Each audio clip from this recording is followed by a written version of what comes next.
सामने कोने वाले कमरे में जाओ, देर लेके जाओ, बाहर गाड़ी में अभी जाओ, जल्दी लेके जाओ।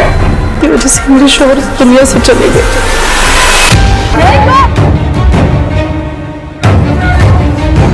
अब तक लेके ऐसे गाड़ी में डाल। क्या रास्ते में तमाम होटल कमरे चेक करो। पुलिस ने छापा मारा है। हमारे घर हैदराबाद चलो ना, यहाँ अकेले कैसे रहोगी इतने बड़े घर में। कहाँ है तेरा बच्चा? मैंने कुछ नहीं, आप गलत समझ रही है। तो लेके जाओ गाड़ी में जाओ। ये नाम नहीं करती है, मैंने कुछ नहीं किया। क्या होती है बेवफाई।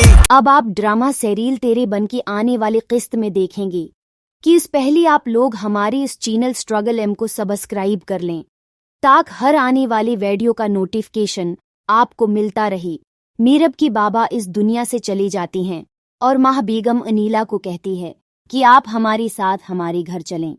अनीला कहती है, किस हसीयत से मैं आप लोगों के साथ जाऊं, मेरा क्या रिश्ता है आपसे। अब जिस पर माह बेगम कहती है कि आप मीरब अभी भी मुर्तसम की बैवी है और आप हमारी समदन हैं, जिस पर अनीला बेगम कहती है कि आपने मेरा शौहर मुझसे छीन लिया है और मेरी बेटी भी दूसरी तरफ मीरब होटल से भी आ जाती है और वो सड़क की किनारे खड़ी होती है कि वहां पर मुर्तसिम आ जाता है और वो कहता है कि घर चलो, जिस पर मीरब कहते हैं कि नहीं जाना।